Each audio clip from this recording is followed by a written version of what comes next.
महाराष्ट्रातील बीड जिल्ह्याच्या सीमेवर अहिल्यानगर जिल्ह्यातील पाथर्डी पासून जवळच असलेल्या श्री क्षेत्र भगवानगडावर विश्वमाऊली श्री संत ज्ञानेश्वर महाराजांचं भव्य दिव्य मंदिर साकारण्यात येत आहे। त्या ठिकाणी न भूतो न भविष्यती असं पाया ते कळस अखंड दगडी बांधकाम चालू आहे। मागील 100 वर्षात काळ्या पाषाणात होणारं आणि तेही ज्ञानेश्वर माऊलींचं महाराष्ट्रातील हे पहिलंच मंदिर असणार आहे। मंदिराचं आयुष्य हे 1000 वर्ष टिकणार असणार आहे। अशा पद्धतीनं बांधकाम होत असून मंदिरासाठी वापरण्यात येणाऱ्या विशाल पाषाणाची सर्वदूर चर्चा चालू आहे। अयोध्येतील भव्य श्री राम मंदिर असो की भगवान जगन्नाथांचे जगन्नाथपुरी मंदिर असो, याच धर्तीवर प्राचीन कलिंग शैलीत भगवानगडावर संत ज्ञानेश्वर माऊलींचं आगळं वेगळं मंदिर होत असल्याचं सांगण्यात येते, ज्यामुळे भगवानगडाच्या वैभवात आणि सौंदर्यात आणखीनच भर पडणार आहे। जगभराचं लक्ष वेधून घेईल अशा या ज्ञानेश्वर माऊलींच्या मंदिराचं बांधकाम कशा पद्धतीने चालू आहे, भारतातील या अद्वितीय मंदिराची नेमकी काय वैशिष्ट्ये आहेत, बांधकामासाठी लागणारा कोट्यवधींचा खर्च कोण उचलतंय, अशी सर्व माहिती आपण या व्हिडिओच्या माध्यमातून बघणार आहोत। ज्ञानेश्वर माऊलींचं अभूतपूर्व असं हे मंदिर होत असल्याचं आम्ही का म्हणतोय, त्यासाठी तुम्हाला हा व्हिडिओ शेवटपर्यंत पाहावा लागेल। पण त्यापूर्वी एक महत्त्वाची सूचना, तुम्ही जर आतापर्यंत आमच्या YouTube चॅनलला सबस्क्राइब केलं नसेल तर अगोदर सबस्क्राइब करून घ्या। नमस्कार, मी पद्मजा आणि तुम्ही पाहताय महाराष्ट्र भूमी। 1951 साली स्थापन झालेल्या भगवानगडाचे डॉक्टर नामदेव शास्त्री महाराज 2003 पासून महंत आहेत। मागील 20 ते 22 वर्षात त्यांनी भगवानगडाचा सर्वांगीण विकास घडवून आणलाय। मी ज्यावेळी गडाच्या गादीवर बसलो तेव्हा संत ज्ञानेश्वर माऊलींच्या मंदिराची जागा निश्चित केली होती आणि माझं ते स्वप्नच होतं। सुरुवातीला कमी बजेट असणारा आराखडा तयार केला होता, मात्र एकाच गावानं 1 कोटींची देणगी दिली आणि मग असं वाटलं की मंदिर भव्य दिव्य अशा स्वरूपात बांधू। भगवानगडाचा जो मोठा विकास झालाय तो केवळ ऊसतोड कामगार, शेतकरी, शेतमजूर आणि भाविकांच्या पैशातूनच, आणि आता ज्ञानेश्वर माऊलींचं मंदिर देखील त्यांच्याच कष्टाच्या पैशातून उभं राहते।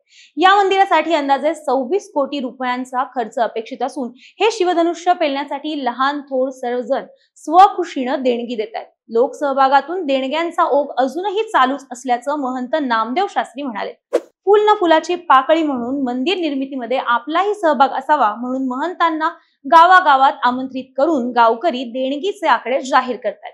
त्या संदर्भातील एक स्वतंत्र व्हिडिओ आमच्या YouTube चॅनलवर आहे, तो सुद्धा तुम्ही नक्कीच पाहू शकता। प्रसिद्ध IT engineer doctor Mahesh Verma आणि वास्तु विशारद किरण कलमदानी यांच्या मार्गदर्शनाखाली माऊलींच्या मंदिराचा आराखडा तयार करण्यात आला आहे। आतापर्यंत आपण दगडी विटांच्या माध्यमातून दाक्षिणात्य पद्धतीनं सिमेंट आणि प्लास्टरचा वापर करून मंदिर बांधकाम झाल्याचं पाहिलं असेल, परंतु पूर्णतः काळ्या पाषाणांपासून बांधण्यात येणारं अलीकडच्या काळातील हे एकमेव मंदिर असं असणार आहे। ज्ञानेश्वर माऊलींचे हे मंदिर 100 बाय 150 फूट आकारात उभारण्यात येत असून यामध्ये कसल्याही प्रकारच्या सिमेंटचा वापर होणार नाहीये। आधुनिक काळात सिमेंटचा वापर करून मोठमोठ्या वास्तू जरी उभ्या राहत असल्या तरी त्यांचं आयुष्यमान हे दगडी बांधकामापेक्षा कमीच असतं।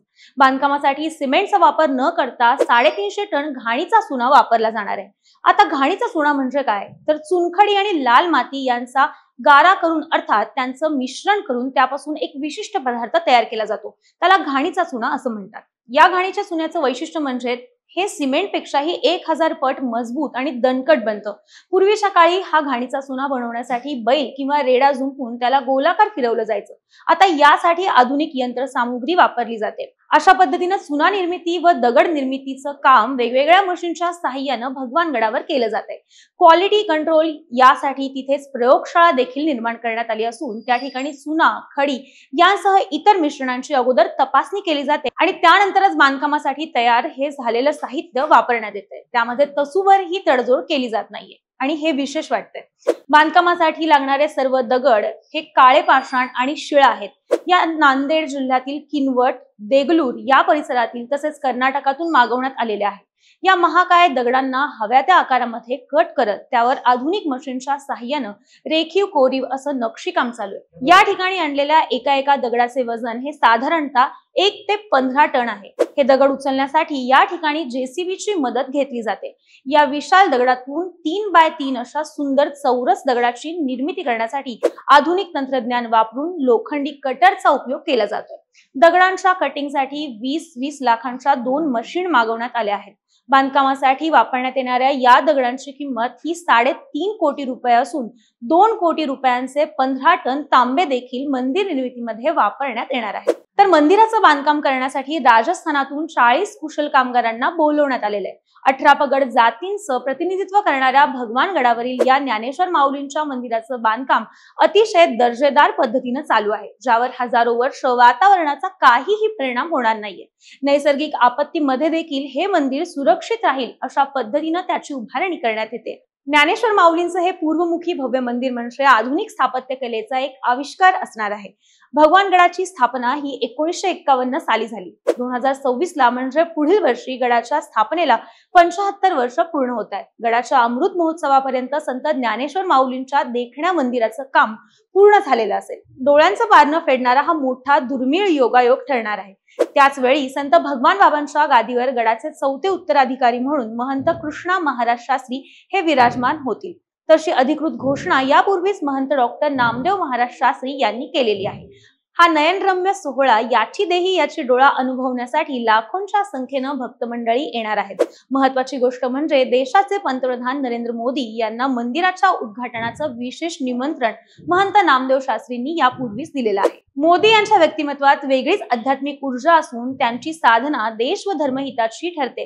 याची अनुभूती आल्यानेच आपण त्यांना भगवानगडाच्या भेटीसह मंदिर उद्घाटनाचं निमंत्रण दिलंय आणि त्यांनी ते स्वीकारल्याचं नामदेव शास्त्री यांनी सांगितलंय. संत भगवान बाबांची अपार निष्ठा संत ज्ञानेश्वर माऊलींवर आणि त्यांनी लिहिलेल्या ज्ञानेश्वरी या ग्रंथावर होती. आता त्याच भगवानगडावर ज्ञानेश्वर माऊलींचं अद्वितीय आणि आकर्षक मंदिर उभं राहत असून एक प्रकारे ही संत भगवान बाबांची स्वप्नपूर्तीच म्हणावी लागेल. तर आमचा हा माहितीपूर्ण व्हिडिओ तुम्हाला कसा वाटला याबद्दलच्या तुमच्या प्रतिक्रिया आम्हाला कमेंट्स मध्ये नक्की कळवा. धन्यवाद.